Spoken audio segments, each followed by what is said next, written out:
By 1950, many Eastern European countries were satellites of the Soviet Union.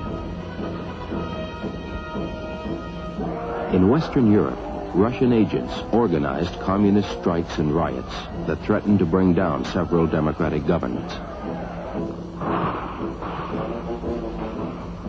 In Indochina, we were spending $500 million a year to finance the French war against the Reds.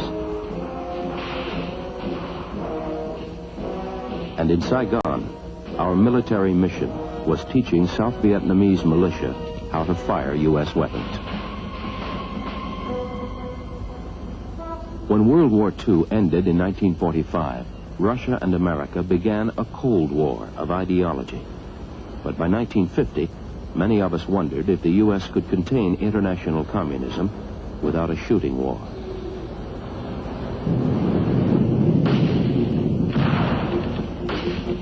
The answer came in June.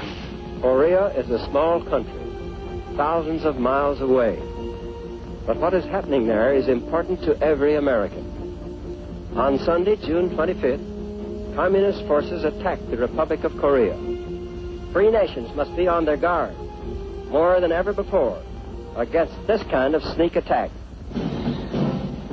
Within hours of the invasion, President Truman ordered supplies rushed to Korea, and our World War II planes and ships prepared for war.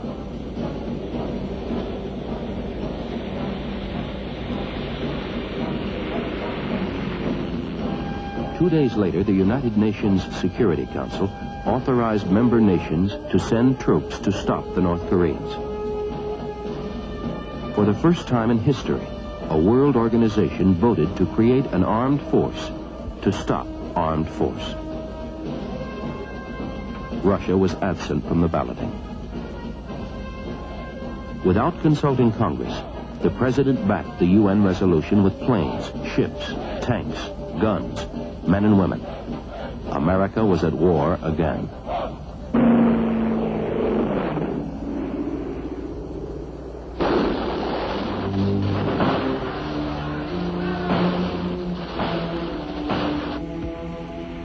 The first months were terrible for the UN. For 6 weeks, there was only bloody, humiliating defeat. Casualties ran as high as 50%. Even higher among the homeless and starving.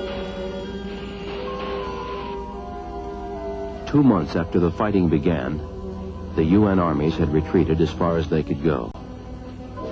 There was fear that if the war continued, our troops would be driven into the sea.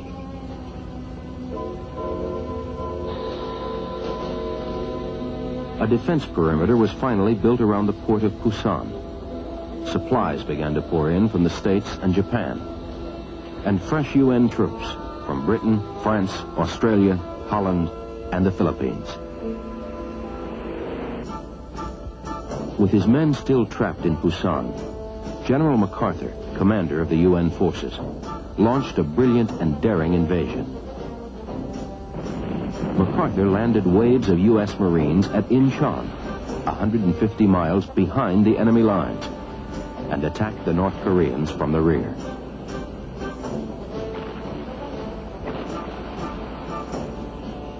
The Communist Army was practically destroyed. Half were prisoners. The rest ran like hell for home.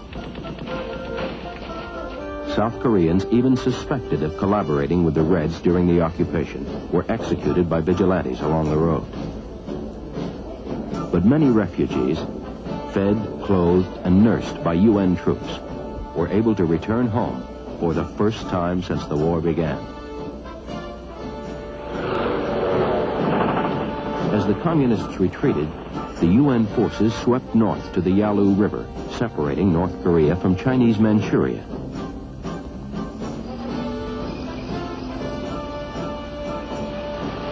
General MacArthur announced to the world that the war was very shortly coming to an end. He was wrong.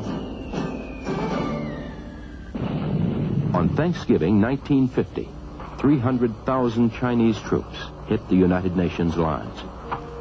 The Chinese pushed right through North Korea and into South Korea.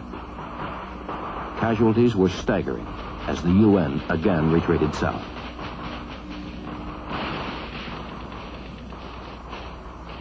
Finally, in July of 1953, after Eisenhower threatened to use atomic weapons in North Korea, an armistice was signed, and the survivors came home.